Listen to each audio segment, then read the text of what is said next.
Bom dia e desculpa por eu não ter conversado com vocês, porque não foi possível. A agenda foi muito intensa e quando sobrava uma hora, eu estava um pozinho da rabiola e eu não ia dar entrevista totalmente, sabe, desconectado com a minha beleza. Então, desculpem. Olha, eu penso que uma coisa importante está acontecendo na relação Brasil-China. É que a gente está ultrapassando aquela fase das commodities e a gente está entrando em outras necessidades. A gente está entrando na questão digital. Nós temos muito a aprender com os chineses. A gente está entrando na questão da cultura. É preciso que a gente aprenda, e os chineses também, de que é necessário ter mais chineses nas universidades brasileiras e mais brasileiros nas universidades chinesas.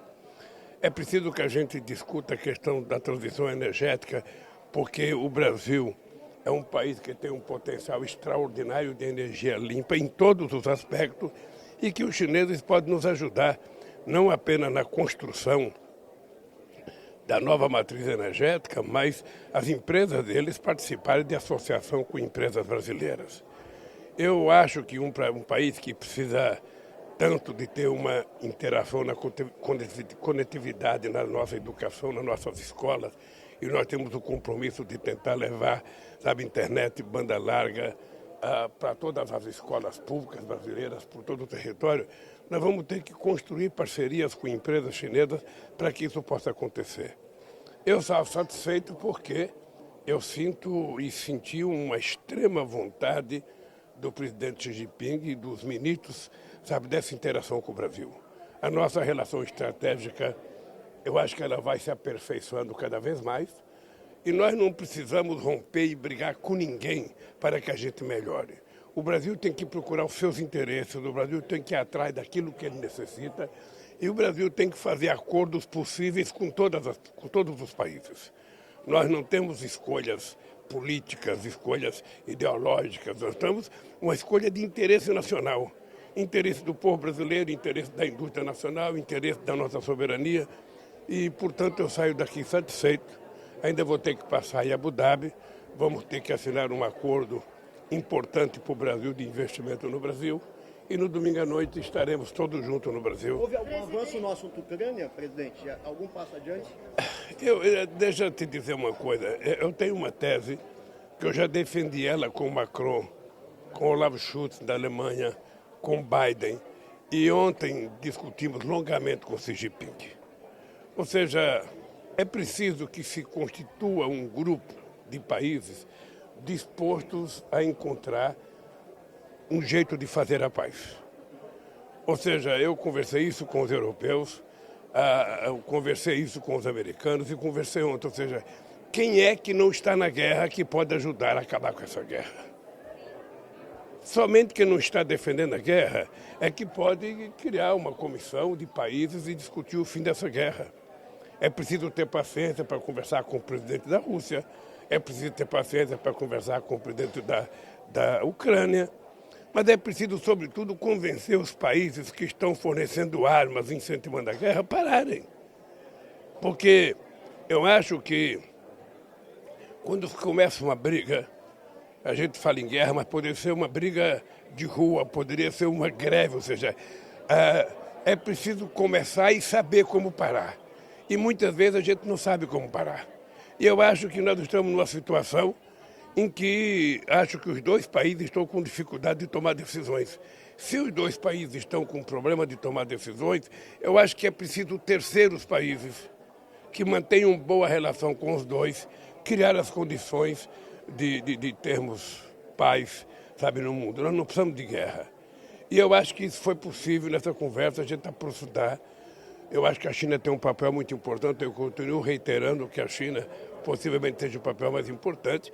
Agora, outro país importante é os Estados Unidos, ou seja, é preciso que os Estados Unidos parem de incentivar a guerra e comece a falar em paz.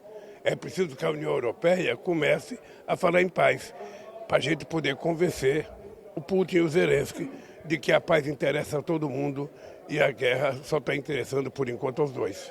Eu acho que é possível. Não é uma coisa fácil. Vocês sabem que uma briga entre família é muito difícil. Quando ela começa, a gente não sabe como ela termina. E uma guerra é a mesma coisa. Sabe? É preciso agora paciência, é preciso encontrar no mundo países que estejam dispostos. O Brasil está disposto, a China está disposta.